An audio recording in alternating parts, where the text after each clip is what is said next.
The Iron Seal had not spoken in 412 years. I had memorized that number the way a man memorizes a scar, by pressing it, again and again, until he stops expecting it to hurt. My father had stood before the seal on the last night of his own reign and laid his palm against the black basalt, and the hall had stayed silent. My grandfather before him, every alpha king in the line of Raneth going back to the age of Caervale, each one pressing their hand to the cold stone, each one walking away without the answer they needed. The seal was the proof. The seal was the promise. When the true Luna of the Raneth line walked into the great court hall and set her hand against the iron and basalt altar, the old language would speak itself from the stone, and the kingdom would know. 4 centuries of silence. I had stopped believing it would speak in my lifetime. That was not bitterness, only realism. I had long since decided that I was the kind of king who would rule without it, that I would make Raneth strong through other means, that the seal was a relic and a legend and nothing more. My council did not share my resignation. My council was, in fact, the reason I stood now on the high dais of the court hall at the center of Raneth, watching 12 highborn women arrange themselves in a solemn line, while candles threw their gold light across the old wolf mosaics on the ceiling above. The ceremony was called the presentation. My council had assembled it over the course of 6 months, selecting candidates from every great pack family in the kingdom. The logic was simple. If the seal was ever going to speak, it would speak for one of these women, daughters of the Ironmere pack, a granddaughter of the Ashvin lords. 3 sisters from the Dunreach bloodline, each of them told, in letters my steward had composed with great care, that she was the most promising candidate Raneth had seen since the age of Caervale itself. My counsel was not above flattery. I stood on the dais and I looked at the line and I thought, as I had thought every morning for the past 6 months, this will not work. My wolf was quiet. He had been quiet for a long time. Not dead, I would have known the difference, but still in the way a deep lake is still, undisturbed by the wind above it. He had learned, as I had, not to expect anything from the seal. Lord Varon, my head counselor, appeared at my left shoulder. He was a small man with a large voice, and a talent for moving through rooms without appearing to walk. "The candidates are ready, my lord," he said, "all 12. 13, said my steward Aldrich from my right side. I turned. Aldrich had served my family since before I was born. He was the one man in Raneth I trusted to tell me true things even when I had not asked to hear them. He wore his discomfort plainly now, a slight tightening around the eyes, the set of his jaw that told me he had known something for longer than he wished to admit. "There was a 13th name added to the list," Aldrich said. "4 days ago, I was not consulted." I looked at Varon. Varon did not look away. He met my eyes with the smooth composure of a man who had prepared his reasons in advance. "A woman from Calrath," he said, "a border village 7 days north. She has no pack affiliation. She carries no wolf. She is, by every reasonable measure, not a candidate, but the council felt." "The council felt," I said, "that having a wolfless woman among the 12 would make the contrast clearer, for the court, for the record. When one of the highborn candidates wakes the seal, no one can question whether the seal's standards are genuinely high. They will have seen, firsthand, that it did not speak for." "A decoy," I said. Varon did not flinch. "A contrast candidate, my lord." I looked at the line of women again. 12 of them I could identify by family crest, or by the months of preparation I had watched go into this ceremony. The 13th I found at the far end of the line. She stood slightly apart, not by choice but by the way the others had arranged themselves, the small unconscious cruelty of exclusion. She wore a gray dress, not the ceremonial gowns the others wore. Those had been sent from court, fitted and embroidered. Hers was her own, clean, high-necked, simply cut, the cloth worn soft at the cuffs. She stood with her hands folded at her waist and she was looking at the seal. Not at the court. Not at me, not at the line of women beside her who had arranged themselves so as not to touch her. At the seal. Her face was still, not the performed stillness of composure. She was not trying to appear calm. She simply was. There was a quality to it that I could not name and did not immediately try. I watched her for a moment longer than I meant to, and then I looked back at Varen. Her name, I said. Senna, Aldrich said. Of Kalrath. She arrived yesterday. She came on the public road. She did not know when the invitation was sent what she was being invited for. The letter said only that the Alpha King's court wished to honor a woman of good character from each of Raneth's settlements. That was not what the letters to the other 12 had said. I already knew it. When the ceremony is finished, I said to Varen carefully, you and I will speak. Varen inclined his head. He was not afraid of me. He had never been afraid of me, which was one of the reasons he had been my head counselor for 11 years, and one of the reasons I had, on more than one occasion, seriously considered finding another. I turned back to the hall. The ceremony began the way these things always began in Raneth, with the old words spoken by the keeper of the hall, the ancient call to the seal that had been recited at every presentation since before the age of my grandfather's grandfather. The stone altar stood at the far end of the court hall, set into the north wall, the seal mounted in its center like the face of something that had been sleeping and had not yet decided to wake. The iron was dark. It had always been dark. I had pressed my own hand to it on the night of my coronation, feeling the cold of it go all the way up my arm, and the hall had stayed as silent as it had stayed for every king before me. The first candidate approached. She was the eldest daughter of the Ironmere Pack, Lord Varen's own niece, I noted, which told me something about the construction of this list. She walked to the altar with the bearing of someone who believed she was going to succeed. She set her palm flat against the seal. Silence. She stood there a moment longer than was dignified, waiting. Then she stepped back. The second candidate, the third, the fourth. I watched each one approach the altar with some variation of hope or performance, and I watched each one step back into the line afterward with some variation of embarrassment carefully disguised as grace. The hall stayed silent. The seal stayed dark. My wolf stayed still inside me, untroubled, undisturbed, lying in the deep water of his long quiet. The fifth candidate approached, and I was not watching her. I was watching Senna. She had not moved from her place at the far end of the line. She was not fidgeting. She was not watching the other women fail the seal with the barely concealed satisfaction I could see on several of the highborn faces, the private relief of watching a rival eliminated. She was doing what she had been doing when I first noticed her, looking at the seal. Not with hope, not with the studied blankness of suppressed nerves.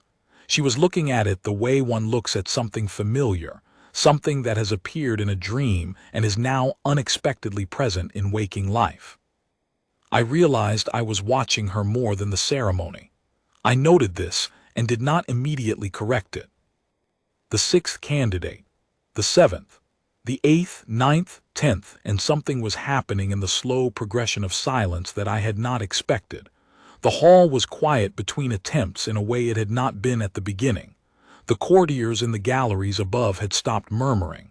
The candidates in the line had stopped their small sideways glances at one another.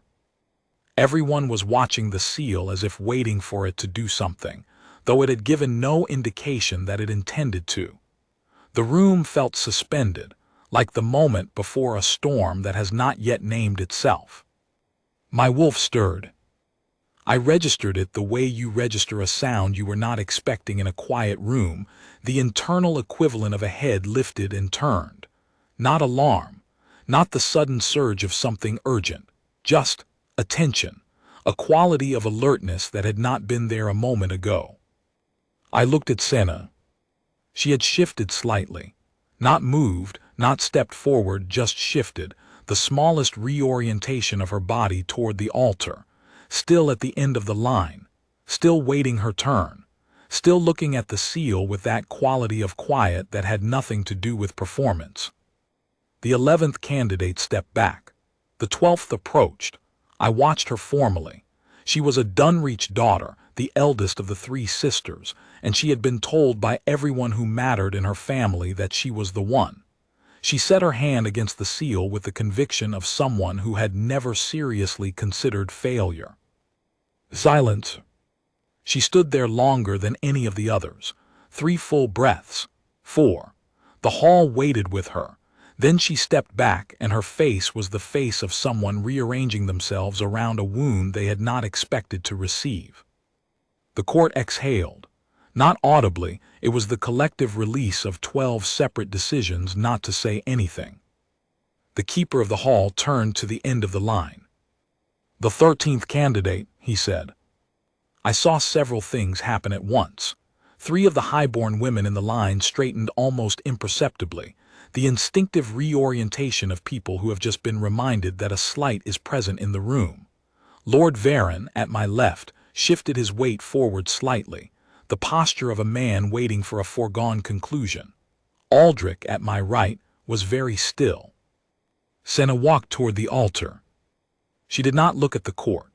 She did not look at me, which was what most of the others had done at some point, some small sideways glance at the dais to gauge my reaction to their approach.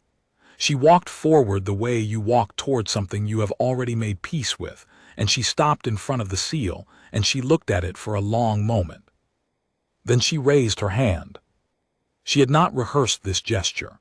I could see that. The others had the angle of the arm, the open palm, the slight theatrical quality of a movement that had been practiced in a mirror. Senna simply raised her hand and set it against the stone the way you set your hand against a door you are about to open, and the hall waited for the silence that had followed every other hand, and the seal spoke. Not in sound, in light first. Gold, enormous, the color of the inside of a flame, blooming outward from beneath her palm like something that had been banked for 400 years and had found, at last, the air it needed. I had heard descriptions of this from the old histories. I had dismissed them as the embellishments of chroniclers who had never seen the thing they described. The light was not an embellishment. It was real and immediate, and it filled the hall from floor to gallery, and it was the most uncomplicated thing I had ever seen in my life. Then the sound came. The old language of the seal, the language that predated Raneth, predated the line of Caer Vale, predated the compact between the first Wolf King and the first pack. It came from the stone in a voice that was not a voice, a resonance that I felt in my sternum before I heard it in my ears. I knew the old language. I had studied it. I understood it the way a scholar understands a dead tongue. Academically, from a distance, the words assembled in the mind rather than felt in the body. But I felt these words. Every word the seal spoke in that moment I felt. It said she is the one. It said she has always been the one. It said the old word for queen. Not the modern word, the ancient one, the word that meant more than sovereignty, that meant the one the line was made for, the one who closes the circle, the one without whom the line is only half itself. The sound of it rang off every stone pillar in the hall, off the wolf mosaics on the ceiling, off the basalt and iron of the altar itself, and it kept ringing after the seal went quiet, the way a bell keeps sounding after the strike. The hall was absolutely still. I was already moving. I do not remember deciding to move. I remember being on the dais, and then I remember being on the hall floor. The distance between crossed in the way distances collapse when the body does something before the mind has caught up with the reason for it. I walked through the frozen court, the line of 12 women who had not moved, the courtiers in the galleries leaning over the rails, Varon at my left who had not been at my left for several seconds because I had left the dais without him. And I crossed the length of the court hall, and I stopped in front of Senna of Calrath, who had taken her hand from the seal and turned to look at me. Her hand was still glowing faintly. The gold of the seal's light had not entirely left her palm. She was looking at it, then at me, and her face was the face of someone trying to understand something that has just rearranged the landscape of every assumption she brought into this room. "I didn't know," she said. Her voice was low, not quite steady. "The letter said I thought it was a courtesy. I thought they were honoring people from the border settlements. I didn't know what this was." "I know," I said. Something in my chest had come unknotted. That was the only language I had for it. Not a feeling that arrived, but the absence of a feeling that had been there so long I had stopped registering it as a feeling at all. The knot had been there through 11 years of my reign, through every council meeting and every failed succession discussion, and every quiet morning when I stood in the window of my hall and looked north toward the edge of the kingdom and felt, in some part of myself I did not speak about, that something was missing. The knot was gone. My wolf was not still. He was not surging or howling, or doing any of the things the old stories attributed to the wolf at the moment of the fated bond. He was simply present in a way he had not been, fully awake, fully attentive, oriented toward her the way a compass orients north, without drama or urgency, with the uncomplicated certainty of something that has finally found the thing it was built to find. I looked at Senna for a long moment.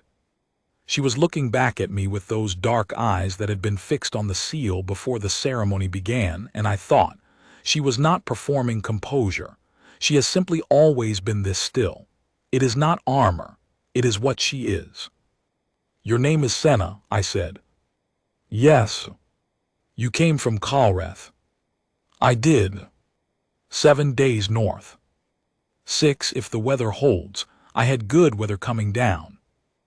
There was something in the way she said it, not nervousness, just specificity, the precision of someone who narrates facts because facts are reliable. I felt the edge of something that was not quite a smile move through me. "My lord," said Aldrich behind me, "the court." "Yes," I said. I turned. The court had not moved. All of them, the 12 candidates in their line, the counselors who had arranged themselves behind Varen at the back of the hall, the courtiers who had pressed themselves to the rails of the upper galleries, were watching me with the particular silence of people who have witnessed something that has definitively ended one world and have not yet worked out what the new one requires of them. Lord Varen was watching me from across the hall. His face was very composed. He had not, I noted, the expression of a man pleasantly surprised. He had the expression of a man who had run a very careful calculation and arrived at an answer he had not intended. I reached back. I had worn the wolf cloak for the ceremony, heavy, gray, the formal cloak of the Alpha King of Raneth, trimmed in the dark iron-gray fur of the northern wolves. I lifted it from my own shoulders, and I set it around Senna of Kalrath's, and the hem of it touched the floor and the weight of it settled on her like something that had always been meant to be there. "The seal has spoken," I said. My voice carried in the hall without effort. It always had, though I had never used that quality for something as consequential as this moment. "The line of Caer Vale is complete. The Queen of Raneth has declared herself." No one said anything. "There is a tradition," I continued, "when the seal speaks. I am told it dates to the age of the first compact. The pack acknowledges." I looked at the line of 12 women, at the court beyond them, at the galleries above. "I am told," I said, "that this means everyone." The first to move was the Dunreach daughter, the one who had stood longest at the seal and walked away with the wound in her face. She was the last person I expected to be first, and the fact that she was told me something about her character that I filed away. She lowered herself to one knee, and the other Dunreach sisters followed, and then the ripple moved through the line and through the court and through the galleries above like a wave, unhurried, inevitable, the way water finds its level after the stone has already fallen. Varen was among the last. He knelt with the smoothness of a man who has decided to be gracious about a loss. He would have another plan by morning. I was already certain of this, but tonight in this hall, with the light of the seal still faint in Senna's palm and 412 years of silence finally answered, Varen knelt. Senna was watching all of this from inside my cloak. She had not moved since I put it on her. Now she looked up at me, and there was something in her eyes that was not gratitude. It was more particular than gratitude, more grounded. It was the look of someone who is trying to determine whether the thing that has just happened is real. "I don't understand it," she said, quietly enough that only I could hear. I don't have a wolf, I never have." "How does the seal?"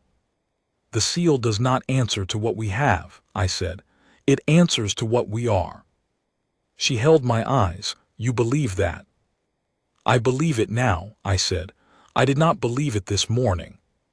Something shifted in her expression.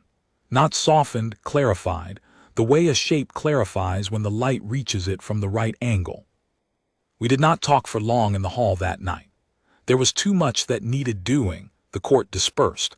The keeper recorded the moment in the formal chronicle. The Dunreach candidates were seen to their rooms with the care their rank required, and Aldrich managed the 100 small frictions of a ceremony that had ended in a way no one had prepared for. I let him. Aldrich had been managing things for longer than I had been king. Varen requested an audience. I told him I would see him in the morning. What I did instead was arrange for Senna to be shown to the rooms that had been prepared for the Queen's use for as long as I had been king, the suite in the East Tower, maintained and aired and lit, and never occupied. My housekeeper looked at me when I gave the instruction with an expression that combined profound relief and the exact quantity of vindication that only a housekeeper who has maintained an empty Queen's suite for 11 years could reasonably claim. I did not sleep. This was not unusual in itself. I had always been a light sleeper, and the night after a council decision or a border dispute often found me at the window of my hall rather than in bed. What was unusual was why I was not sleeping. There was no tension in it, no unease. I stood at the window that looked out over the north approaches to Raneth, and I felt, for the first time in 11 years, something that was the opposite of the knot in my chest. I was not reaching for anything.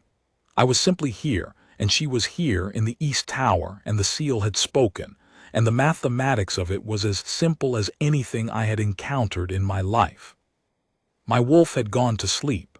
This was, I realized, the first time in years that he had done so voluntarily, gone to sleep, because he was content rather than because there was nothing to attend to. I thought about Calrath, 7 days north, 6 if the weather held. She had made the journey on the public road alone, because a letter had told her the court wished to honor someone of good character from the border settlements, and she had come because I realized I did not know why she had come. She might have come from curiosity. She might have come out of a sense of obligation, some instinct that one does not refuse a letter from the Alpha King's court. She might have come for reasons as simple and reliable as the facts she offered when she spoke, 6 days. Good weather, here I am. I wanted to know. I found that I wanted to know quite specifically, and that this specific wanting was itself something I had not felt in a long time. In the morning I saw Varen first. He had, as I predicted, arranged himself carefully overnight. His reasons, his justifications, the framework in which what he had done could be described as prudent rather than manipulative. He was a good man in the way that men who do wrong things for what they believe are right reasons are good men, fully convinced of his own good intentions, and therefore incapable of fully understanding the problem with his actions. "You put her there as a prop," I said when he had finished. "I put her there as a contrast candidate," Varen said. "You invited a woman from a border village, a woman who did not know what this ceremony was, who came because she trusted a letter from the court, and you placed her at the end of that line so that when the seal did not speak for her, the court would see that the seal's standards were genuinely discriminating." I looked at him. "That was your intention." "It was." "And when the seal spoke for her instead?" Varen was quiet for a moment. "I have spent most of the night asking myself whether I made an error in the selection," he said, "or whether there is something about the seal that we do not understand." "The seal spoke," I said. Whatever you do or do not understand about it, it spoke, and the woman it named is going to be the Queen of Raneth. What I am telling you this morning, Varen, is not what happens to you for what you did. That conversation we will have later at length. What I am telling you is this. You will not treat her as an anomaly. You will not look for a precedent that questions the validity of a wolfless woman being named by the seal. You will not communicate to your network in the council that this is a problem to be managed. What happened last night is not a problem. It is the end of 400 years of waiting. I suggest you treat it as such. Varen looked at me for a long moment. He was reading me, the way he always read me, measuring the distance between what I was saying and what I would accept. He found, I think, that the distance was very small. Yes, my lord, he said. I found Senna in the east courtyard. She had discovered it the way newcomers to the keep always discovered the east courtyard, by wandering rather than by being directed, following some instinct for spaces that have good light and are not full of people watching you. She was sitting on the low wall that edged the courtyard's center planting, and she had a piece of bread from the morning table that she was sharing methodically with a gray wolf-hound who had put his head in her lap, and was regarding her with the glazed devotion of an animal that has made a decision. That wolf-hound was 11 years old, and had never put his head in anyone's lap before. She looked up when she heard my footstep. The wolf-hound did not. He had made his decision and he was committed to it. I found the bread, she said. I hope that was all right. The bread is for whoever wants it, I said. The wolf-hound is typically not for sharing, but I think he's made his own arrangements. She looked down at the dog's gray head in her lap. Something moved across her face, not quite a smile, but the thing before a smile, the moment when you feel it before it arrives. He came to find me this morning, she said. I was in the corridor outside the East Tower and he just came around the corner and looked at me and sat down and then followed me here. She paused. Is he yours? He is theoretically mine, I said. I think the question of who belongs to whom in this situation may be more complicated than that. She looked up at me. There was something easy in her gaze that I was not used to, not deference, not the careful social navigation of someone managing their presentation before a king. She was simply looking at me, the way she had looked at the seal before the ceremony, directly, without performance, without the slight adjusting of distance that most people performed in my presence. I want to ask you something, she said. Then ask it. Last night after the seal, you covered me with your cloak, and you told the court the Queen of Raneth had declared herself. She watched me, but you didn't ask me. I sat down on the wall across from her. The wolf-hound opened one eye, registered this, and closed it again. No, I said. It was the seal spoke. I understand that that matters. I don't fully understand why yet, but I could see from the room that it mattered a great deal. She looked at her hands, her left palm, the one she'd set against the stone. The gold light was gone, but the memory of it was still in the way she held that hand slightly differently from the other. But you still could have asked me. You're right, I said. I should have. I can ask you now if you want. She considered this. What would you ask? I thought about it, the actual words of it, the thing I would want to know rather than the formalities. I would ask whether you would be willing to remain in Raneth, to let me know you, and to know me. To see whether what the seal declared is something that can be built into something real, or whether it is only a thing that happened in a stone. She was quiet for a moment. The wolf-hound breathed slowly in her lap. I made arrangements to be away from Kalrath for 2 weeks, she said. I told the neighbors who look after the chickens. Something loosened in me. 2 weeks is a beginning. It would have to be 3, probably, to be honest. The road takes 6 days in good weather. I can arrange better than the public road, I said, if you decide to go. She looked at me again, reading me the way she had looked at the seal, that same quality of attention, measuring something she could not quite name yet. I didn't come here to be a queen, she said. It was not a protest. It was a fact, offered with the same plainness as the number of days on the road. I know that. I came because the letter said you wanted someone of good character from the border settlements, and I thought, she paused. I thought that was a strange thing for an Alpha King to need, but I wasn't going to refuse a chance to see the Great Hall of Raneth. I've never been to the capital. What do you think of it? She looked up at the walls of the courtyard, the old stone, the wolf mosaics on the arch above the east door. It's very large, she said, and very serious. Everything is very formal. Even the bread was formal. The bread. The way it was presented, the basket, the cloth. In Kalreth we just have bread. I will have a word with the kitchens, I said. She glanced at me sharply, as if checking whether I was making a joke at her expense. She found, apparently, that I was not. Whatever she saw in my face settled her. I don't know what a queen does, she said. Nor did any of the others, I said, and they had all been preparing for it for months. What the seal requires and what I need are not the same as what the court will tell you is expected. I would rather you learn what it is before deciding whether you can do it than decide based on what it sounds like. She was quiet for a moment. The wolfhound snuffled and resettled his head. 3 weeks, she said finally. I'll send a letter to the neighbors about the chickens. The weeks that followed were not easy in the way that smooth things are easy. They were easy in the way that true things are easy work, but work that makes sense, that goes somewhere, that leaves something built. Senna moved through the keep with the same attention she had given the seal, direct, unhurried, honest about what she did not know, unsentimental about the gap between what she expected and what she found.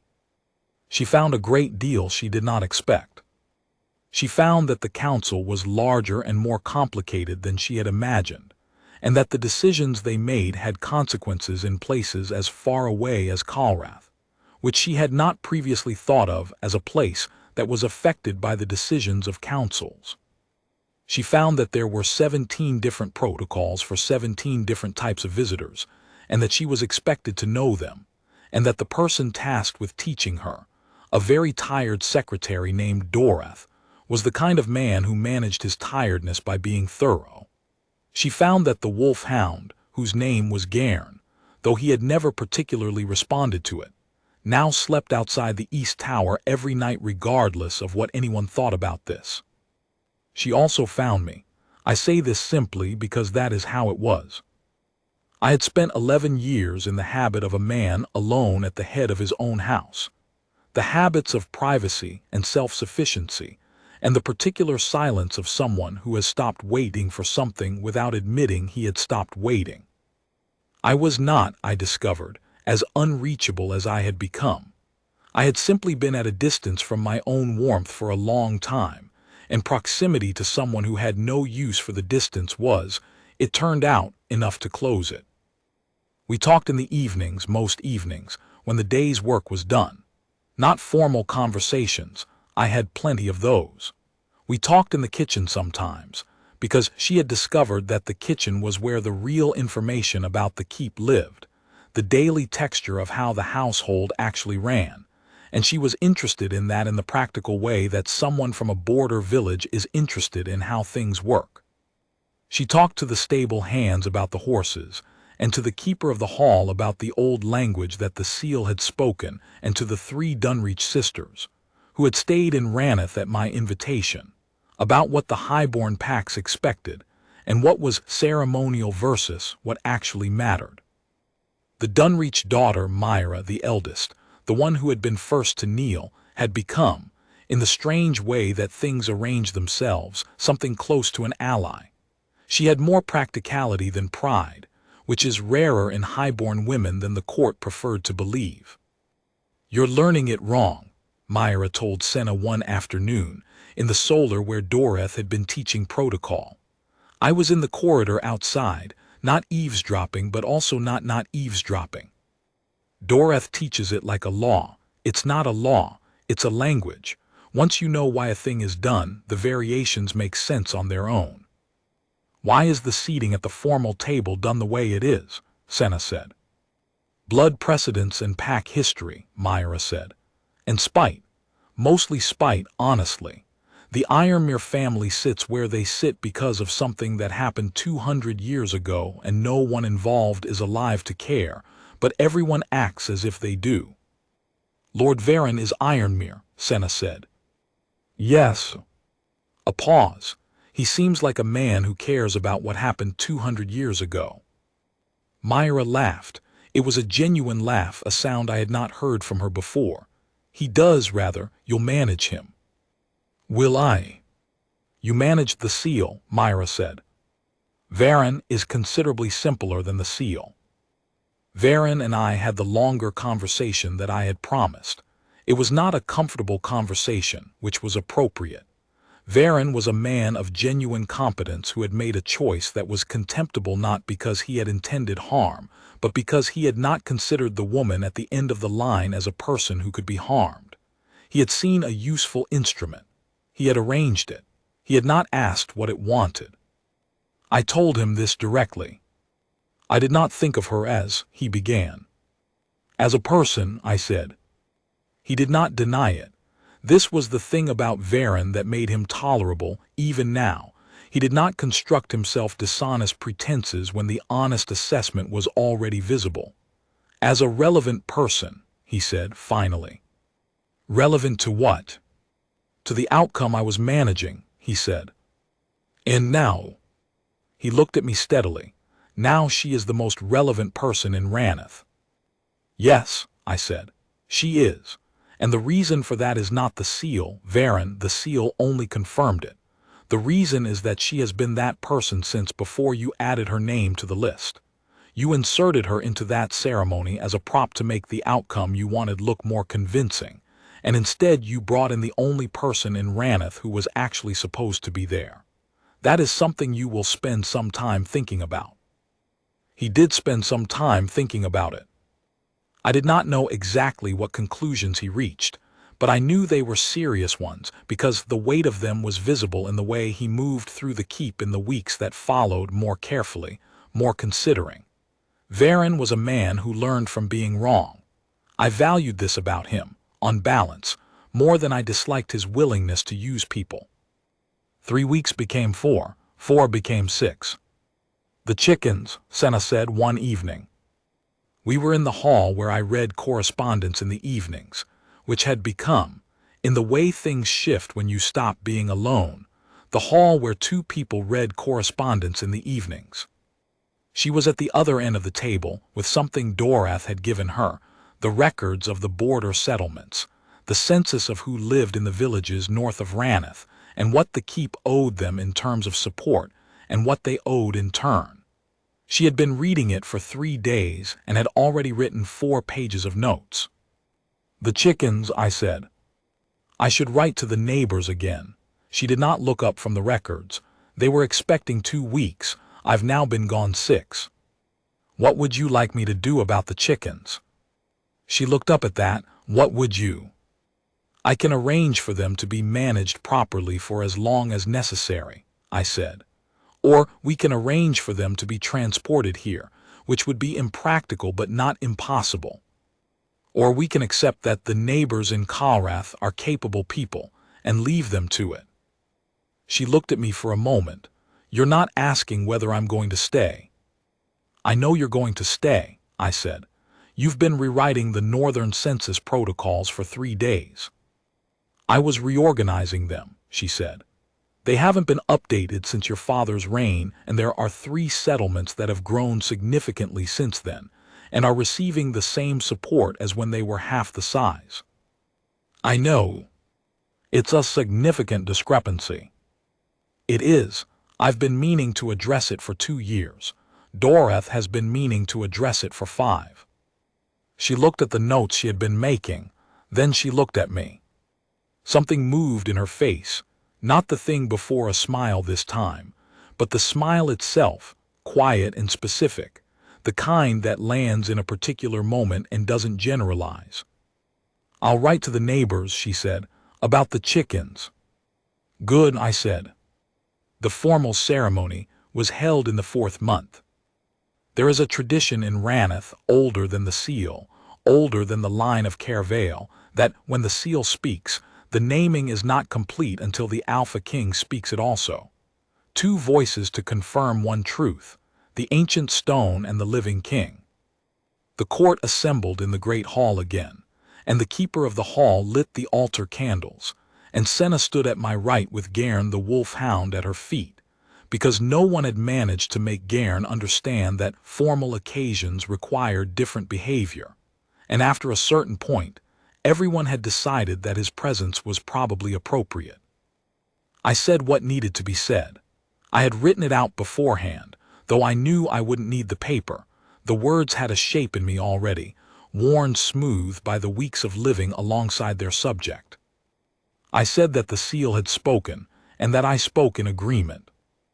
I said that the woman from Calrath, who had come to this court as someone else's instrument, and had walked out of it as something the stone had been holding for 4 centuries, was the Queen of Raneth. I said that I had spent 6 weeks learning who she was, and that what I had found was that the seal had chosen well, though the seal did not need me to tell it so. The court knelt.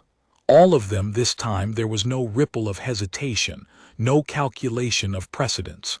Varen was not among the last. I noticed this and noted it and found that it mattered. Senna was looking at the seal. The seal was dark and quiet, its work, 4 centuries of patient waiting, complete.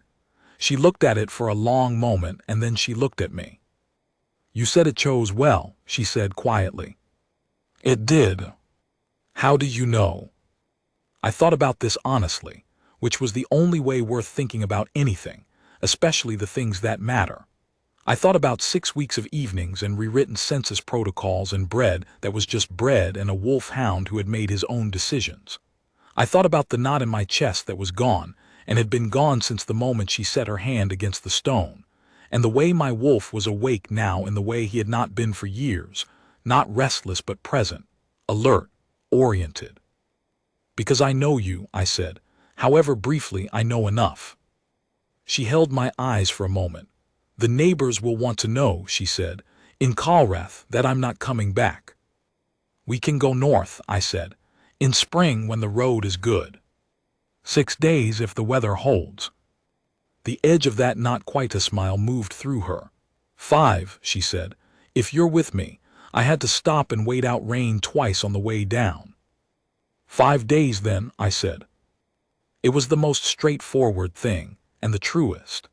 The seal had said what it knew 400 years before she was born, and she had come down a road in good weather, and the stone had spoken, and I had crossed a hall, and in the east tower there was a suite that had been waiting 11 years for the person who was standing beside me now. The wolf-hound looked up at her once briefly, and then put his head back down. He had known from the beginning.